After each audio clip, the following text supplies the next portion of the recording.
I'm Liz Holder, and I started working here in 1987. I think it started in a way because I had the empty nest syndrome with my children leaving school. I started working in the garden because that was always my main love. And at that stage, the garden really was quite boring because it was just a blank canvas, but somebody had donated chrysanthemums and dahlias. And we were really a bit fed up with having to see those all the time. And there was a group that met the first Sunday of every month, and I started going to that, and then one of the ladies, she was retiring, so she said to me, well, why don't we come once a week?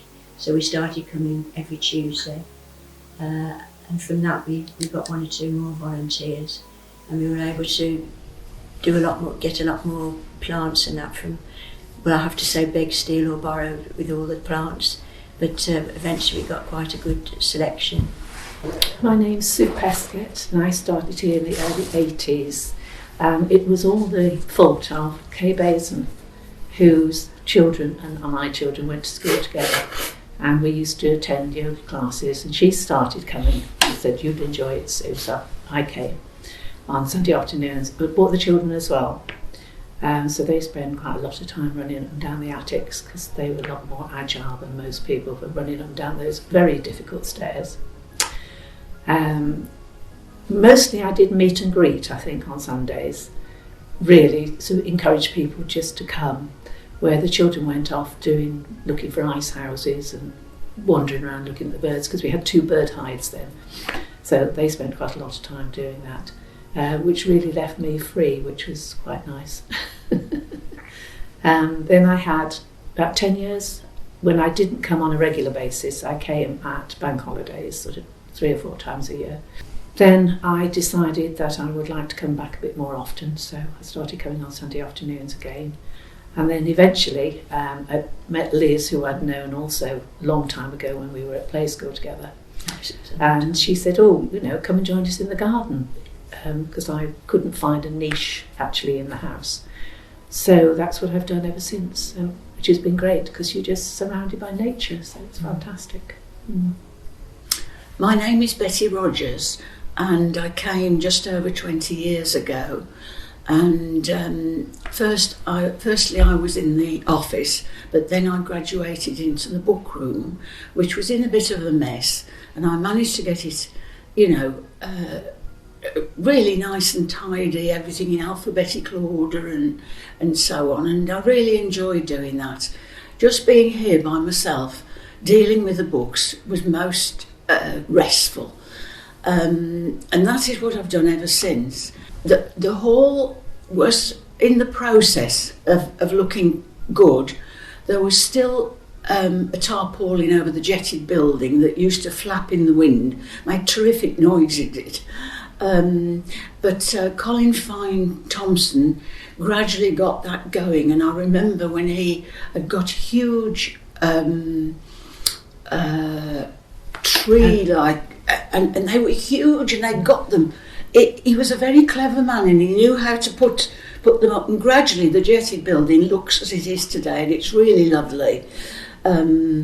We had a shop in there which was run by a very dear friend of mine who died, unfortunately. She was really a person who got going, and she did a lovely shop and went to places to buy gifts and so on. And then she brought her husband along, and he did things like, when we had a particular day, he'd do roast chestnuts outside, and generally it was a lovely, happy place. We all enjoyed it. I didn't like the journey every day, every week. I came about once or twice a week, but when I got here it was lovely. Have a bit of fresh air, and I think most people really enjoyed their time here. The hall, I wasn't here before the actual hall was done up, but you can see photographs where all the banisters were just down, people stole fireplaces. This is from a bedroom, because they brought it down and put it here because the one here was stolen. It really was a ruin. And then Amy Roadstone who gave us some money Yes, to help. yes, to help us, to help people start doing things, you know. I'm not sure of the date when it opened to the public because it was already open when I started. I don't know whether there was a particular date when it was in a state where they could have people here. But it was started by the Ellersleys, wasn't it? Yes, the Ellersleys. They did a lot They were of the ones work. that got involved. We had a very nice tea room, didn't we? Run by the ladies, and all the cakes were made by the ladies.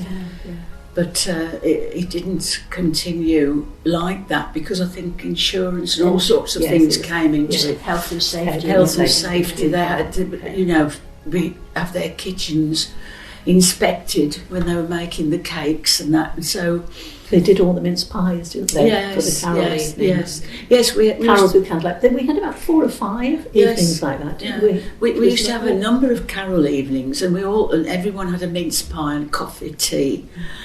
We had a Boxing Day walk.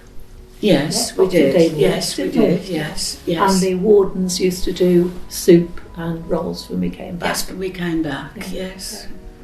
Yes, it was very social. It wasn't just all work. It was lovely. Many people who helped. I've mentioned Elizabeth Griffiths. Yeah. Pauline Walker. Walker, yes, she did an awful lot. Jonah Roger Dean. And he used to do the car parking, didn't he? It's difficult to remember names now, but they did do a lot. When I first started, my children were quite young. My daughter actually got married here, which was grand. And I started coming back then weekly, which was it's just sort of surrounded by nature, and friends that I've made here being a social side to it as well, which has been lovely. 3 of the ladies that I've worked with last year celebrated their golden wedding anniversaries. So it just shows how more actively involved we're becoming in the sort of autumn of our days. To me, it's like coming to yoga every week. It's just lovely. It's like being part of a family, really, isn't it? Yeah. And the tranquility. Yes, I think that helps a lot. I was going through a bad time, bad divorce, and I'd gone through it by then. I got very depressed, but I must admit this helped me a great deal, and I shall be very sad when I can't get here. You know, it was tranquil, it was friendly, and it really helped me a great deal, and I think it helped other people as well. Agreed. Yes, definitely. People who, like women who'd been widowed, or men who'd been what's the word? Widowed. It helped them a lot.